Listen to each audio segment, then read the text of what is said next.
Hi guys, this is Chantal and today we are going to be winter sowing some flower seeds. Yes, it is snowing. It's going to be snowing the whole day and tomorrow as well, and it has been snowing since last night and it's going to continue to snow. So I wanted to film this video for you guys yesterday because the temperature was nice. It was about around 41 degrees and all the snow that we had melted, and so it was the perfect time to sow the seeds at that time, but I didn't have the time to do that. I had other priorities that I needed to take care of. So today it is. It's beautiful anyways. It's like a winter wonderland in here. It is amazing. I love it. It's cold, but it's okay. This method of winter sowing is not your typical winter sowing method where you plant the seeds in where you put soil in a plastic container and sow the seeds in there and put the plastic container outside with the cap open. That's not what I'm doing. I'm direct sowing seeds right now in the winter. So that is direct seed winter sowing. I don't know what it's called, but I've done it before with other things. Nature does it on its own. When the seeds drop down to the ground and they plant themselves, the next season you come back and they germinate and they give you plants. And nature does that with all sorts of plants, flowers, trees, shrubs, weeds, everything. So today we are going to replicate that, and I have right now in front of my new flower bed. I can sort of tell where the edges are because I see where the rocks are at, because you can kind of tell they're a little bit higher than the rest of the area. I have a few flowers with me, so let me show you, or a few flower seeds with me. Let me show you what I have. I have this stalk right here, and this is actually going to go in the vegetable garden, not here. Love in a Mist, Nigella, and I know exactly where that's gonna go. And some Saponaria, Pink Beauty. I believe, I forgot how this flower looks like, but I believe it is one of the flowers I planted this past season in my vegetable garden, and it's a cut flower. It only blooms once, and you cut off the bloom stalks, and then you kind of have to sow it several times during the growing season. So if you want to have multiple cuts of that flower, because once you cut it, that's it. It doesn't make any more flowers. So it has like a kind of a very ethereal look to it.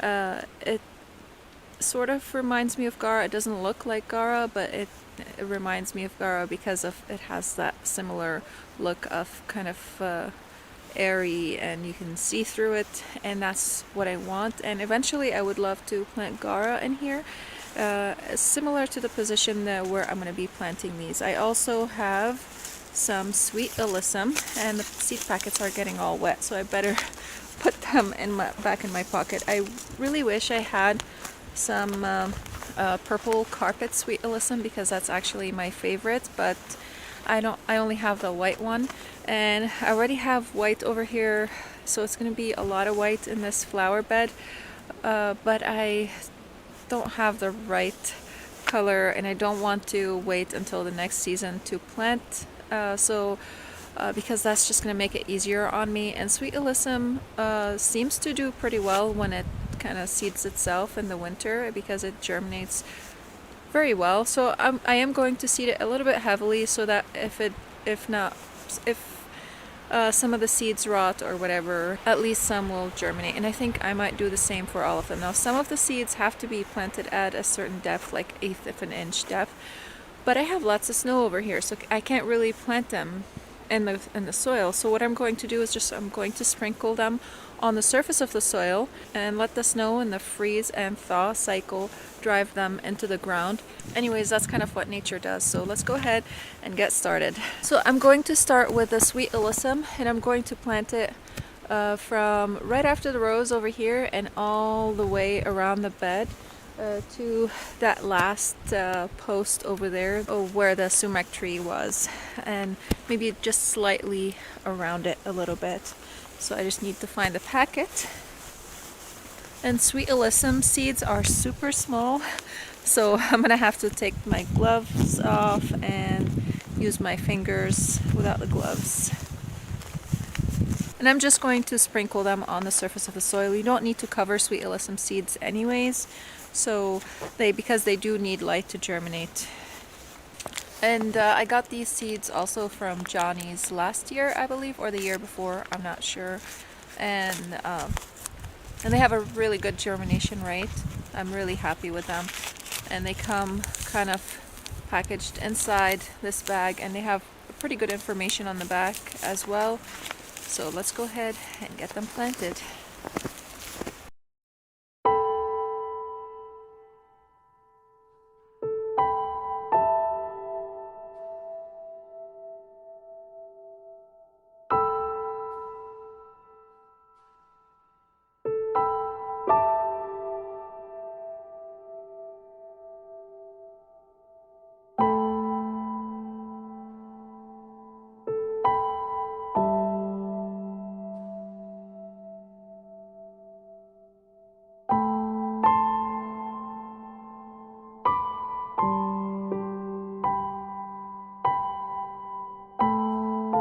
So as you have seen, I ended up sowing the sweet alyssum all around the perimeter of this flower bed. I do have some Canterbury bells in the same place I also sowed the sweet alyssum, so I'm hoping that the Canterbury bells would grow a little bit taller, and you can see them behind the sweet alyssum. And I tried to sow the sweet alyssum a little bit closer to the edge of the flower bed so that the Canterbury bells would have the space to grow and to bloom. So right now I'm going to sow the Nigella, or Love in a Mist. I have a drift of Shasta daisies kind of swooping behind the roses, and also coming across this way all the way to the first post where the sumac tree used to be, so that one right there. That one. So what I'm going to do is I'm going to sow the Nigella in front of the posts, kind of in a wide in a narrowing drift, just like the Shasta daisies are, and also just a little bit behind the Shasta daisies. I'm not sure if I have the space, but I'll see where I can kind of fit them in. Now my hands are getting wet and the seeds are sticking to my hands. I had a bunch of sweet alyssum seeds stuck to my hands. So let's go ahead and get started on the Nigella. I'm a little worried about the camera. Hopefully nothing happens to it. I'll try to be as quick as I can so that it doesn't get damaged. And this is the Nigella over here. I did a seed haul last video and I talked about these seeds, so if you want to check that out, I'll leave a link for it in the description box below, and I might leave a link for it at the end of this video. So let's go ahead. These have to be at 1/8 of an inch depth, but I'm just gonna sow them on the surface and hope for the best. Because they do need a stratification period, and this is one of the reasons why I'm planting these seeds right now, is because these are seeds that need stratification period. Not all seeds require this kind of sowing. Some seeds actually prefer to be in a warm environment and do not like to be stratified. So you want to look at the seed packet and follow the information on that. And if you don't have enough information, you can do a little Googling or go to the website where you bought the seeds from, and you'll find more information about that stuff. So on Baker Creek, which is rareseeds.com, is where I got the Nigella from. They have a lot more information on the website, so if you bought these seeds from them, you can check their website for more information. Johnny Seeds have pretty good information on the packets, and again, Google does a pretty good job on telling you how to plant specific seeds and what kind of requirements they need. Let's go ahead and plant these babies.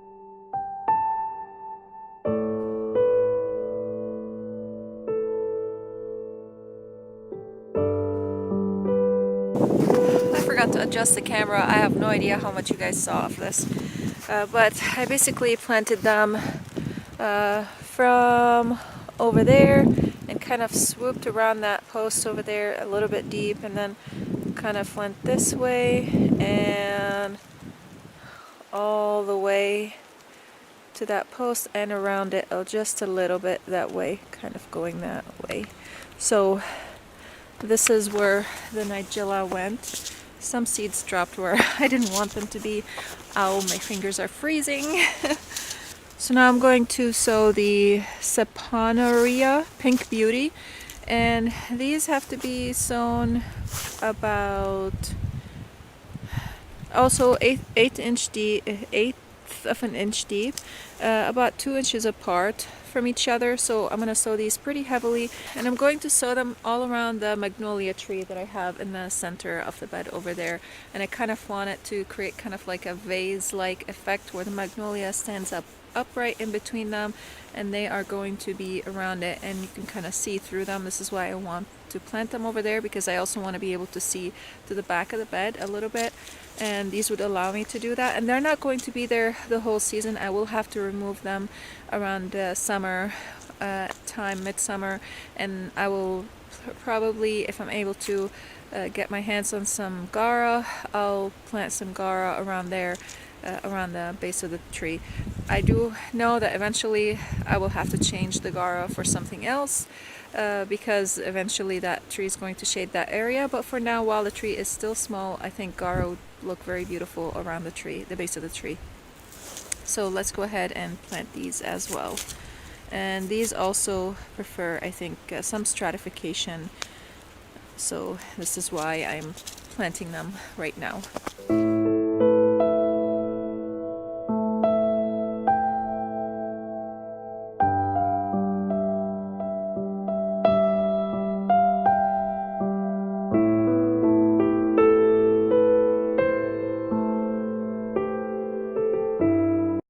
Alright, so all the seeds are sown, the seed packets are soaking wet. I planted a ring around that magnolia tree over there. I'm hoping that they would sprout, hopefully all of them, and they would give us a beautiful show next spring. And a lot of these plants are spring plants. The Sweet Alyssum would go from spring all the way to the late fall, and it's a beautiful plant, and I think it would be great to have it around the border for that reason, so that I don't have to replant. With a nigella, I think it's also a spring plant, and same thing with the, forgot the name of that plant, what is it? With the one that I just planted, the Saponaria. With a Saponaria as well, it is a cold weather plant, but you kind of succession plant it in order to have several cut flowers or cut flower bouquets out of it, if that's how you want to use it. So what I did with all the seed packets, I left a few of the seeds so that in case if this does not work, at least I can plant them somewhere in order to harvest seeds from them, because I did not buy a lot of these seeds. The Sweet Alyssum, I still have tons of that, so I'm not worried about that. I could just fill a whole field full of Sweet Alyssum, and they seed pretty heavily as well. And I did harvest some seeds from my Sweet Alyssum that I planted in the vegetable garden, so that was also great. So I just need to actually take the seeds off the plants and put them in a package to have them for later use. Now all the seed packets that I have in my pocket are soaking wet, so when I go inside I'm going to lay out the seeds on some parchment paper and let them dry, and I will label each parchment paper with the seeds on it. And then once they dry out fully, I will put them in some paper envelopes and label them. The reason why I want to do that as soon as I get inside is because if the seeds get soaked, that would trigger germination, and then they will not germinate for me in the future. So I want to hurry up and do that before I can't save them anymore. But right now I still have one more thing I want to do, and I did not mention this earlier in the video because I wasn't sure if I will be able to get to it, and that is I have some roses in one of my flower beds. It's right under the deck, and I want to take some of the rose hips. I want to open them up and take some seeds out of them. This is one of my favorite roses so far that I have in the garden. I wasn't able to order roses for next season because I have a lot of evergreens that I need to order for the next growing season, and I did not want to add more on the cost of ordering plants, so I decided maybe if I just take some of the seeds of that rose, I will end up with some beautiful roses. Now, when you do take seeds from roses, you will not end up with the same type of rose. Roses, like apples and cherries and a lot of these bushes and trees that have these large seeds inside of a semi-hard fruit, those are all in the same family, and they need stratification, and this is the reason why I'm doing this right now, because I don't want to try to grow them inside and have to stratify them inside. So I'm just gonna pick the place where I want to plant them and plant maybe about 3 seeds in that specific spot for each place that I want to plant them in, and I might end up with a variety of roses. I'll just dig a couple of the roses out if I end up with the 3 roses sprouting, and I'll plant them somewhere else and see how they perform. I'm hoping that the roses that I will get from the seeds will actually be better quality than the rose that I have right now, because I do kind of struggle with that rose a little bit with black spot and powdery mildew. Maybe it's just a spot where I have it because it doesn't receive tons of sunlight in that area. It kind of gets late afternoon shade. So maybe that's the reason why, because roses do love lots of sunlight, and in that area where it's at right now, it does not have that chance. So where I'm going to plant the seeds, though, they will have lots of sunlight. So I think they would not have the same... I lost one of my gloves. Oh, I thought I lost my glove. Turns out I'm wearing it. Haha. So in the spot where I'm going to plant the roses, the seeds of the roses right now, they will receive lots of sunlight, and they are going to be in one of my front flower beds near the stairs to our house. So right now I'm going to go grab some scissors, and we're going to cut into these rose hips and get them planted. The camera always gives me a hard time when it first turns on, so I pressed the record button, but it didn't record. It's okay. I was just cutting some rose hips from my rose over here that's right behind me, right there. And, oof, if I can show them to you. This is how they look like right now. They're pretty mature, and today is December 16th. So they had a pretty good time maturing, so the seeds on the inside should be pretty mature and ready for planting. With anything that requires stratification, that simply means that the seed needs to go through a cold period in order to germinate. And rose seeds need a stratification period. So right now we're going to cut into the hips and extract the seeds and plant them in the front flower bed. Let's go there first so that we can get to the area where we want to plant these seeds. And I think I'm going to take a shovel with me just because we need to remove the snow so that we can put the seeds in the ground a little bit. Hopefully it's not frozen. I don't know if the camera was recording or not. I just looked and it looked like it was not recording. So I have a rose right there, and I'm going to be planting the roses from the seeds from the rose hips in between the tall phlox. I have 3 tall phlox, and I'm going to plant a rose in between each of them. So I'm going to plant 3 seeds between each of the tall phlox. So let's find... I'm going to take my gloves off. Oh, the battery is dying. So, alright guys, the battery's dying. Okay guys, so I took the seeds out of the rose hip. I don't know if you can see them. I have a variety of seeds. There you go, you can see it. I have some small, some big. So I think what I'm going to do is I'm just going to plant them all. And I kind of took the snow off, I don't know if you can see, from over there and over there. And the soil seems pretty loose. So I'm just going to plant them in there, divide them in half almost. Or sort of eyeball it. kind of like that. So these seeds came from this rose hip over here, and I'm just gonna plant them in there and hope for the best. I'm gonna plant them all in the same spot. I'm not even gonna try to spread them out. My hands are freezing, it's super cold. Let's take you over there and hurry up because I don't want the camera to get damaged.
Alright guys, they're all planted. My hands are freezing. I gotta get inside and get my seeds dried from the seed packets. The things we endure for gardening. If you are new here, please hit the subscribe button and the bell to receive notifications of whenever I upload new videos. And if you like this video, please hit the like button so that more people can see it. And I want to thank you so much for watching. I'll see you again next time. Bye.